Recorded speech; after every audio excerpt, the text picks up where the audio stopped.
Raila Odinga once again stands at a critical point. This time he's not vying for votes but for a position in the African Union Commission, AUC, a role that would elevate Kenya and represent its interests on the continent. One would expect nothing but overwhelming support from his countrymen. After all, this is a man who has fought for their rights, bled for their causes, and sacrificed much of his life for the people of Kenya. But no, his own people are working against him. Some, it seems, are praying, fasting even, that he doesn't make it. How quickly Kenyans have forgotten the battles he fought on their behalf. He asked for their votes over 5 elections, and each time they turned their backs. Not once, not twice, but 5 times. Yet never did Raila lash out or let bitterness consume him. He pressed on. Now, at an age where many would have retired from the stage of politics, Raila is pushing for a role in the African Union, a final chance to make an impact on the continent. But what happens? His people are pulling him down. Why? Because he chose to seek endorsement from the government of Kenya. What else should he have done? Because it was a must for his government to endorse him. But that has become a thing in the eyes of many Kenyans. And that, ladies and gentlemen, is nothing short of retrogressive. But rather than rally behind him, some Kenyans seem intent on ensuring that Raila doesn't ascend to the top seat at the AU.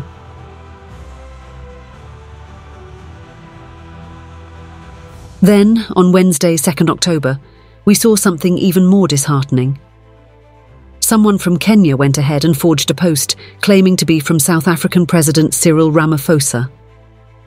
The post read, "Our position is the position of SADC, which met and agreed on Mahamoud Youssouf as the region's candidate. Cyril Ramaphosa." End of quote. Talking of SADC, if this fake post were to be true, it would have been a huge blow to Raila Odinga's campaign and a massive win for Djibouti's candidate, Mahamoud Youssouf. You see, the Southern African Development Community, SADC, is not just any regional bloc.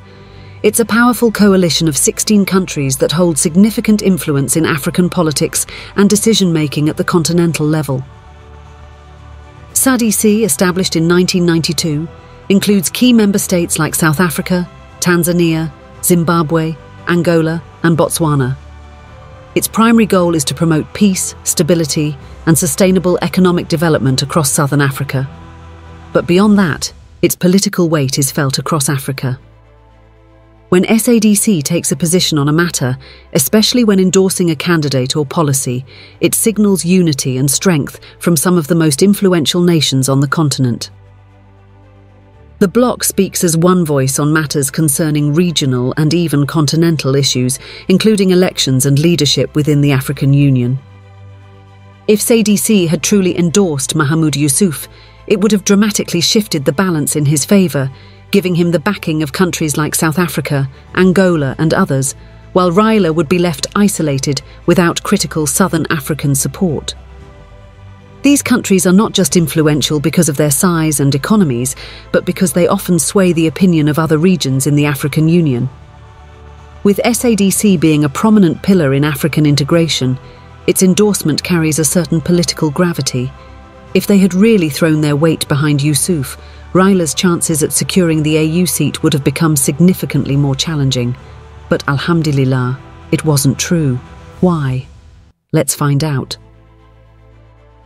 But shortly after, the official page of the Presidency of the Republic of South Africa came out to expose the post as fake. It read, "Fake news alert." A fake news poster with a quote attributed to President Cyril Ramaphosa has been circulating in some online platforms. Please be reminded to always verify facts with official The Presidency of the Republic of South Africa platforms. It's a low point, resorting to such retrogressive tactics. When we should be lifting up a leader who has dedicated his life to this nation, instead, we see people working to drag him down.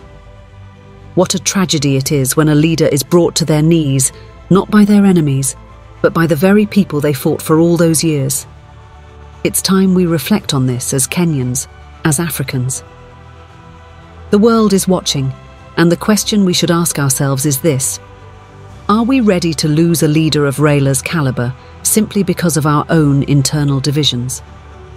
Let's not let history record us as the people who tore down our own heroes. subscribe, share, and stay tuned for more compelling content. Inshallah, we'll keep bringing you the truth.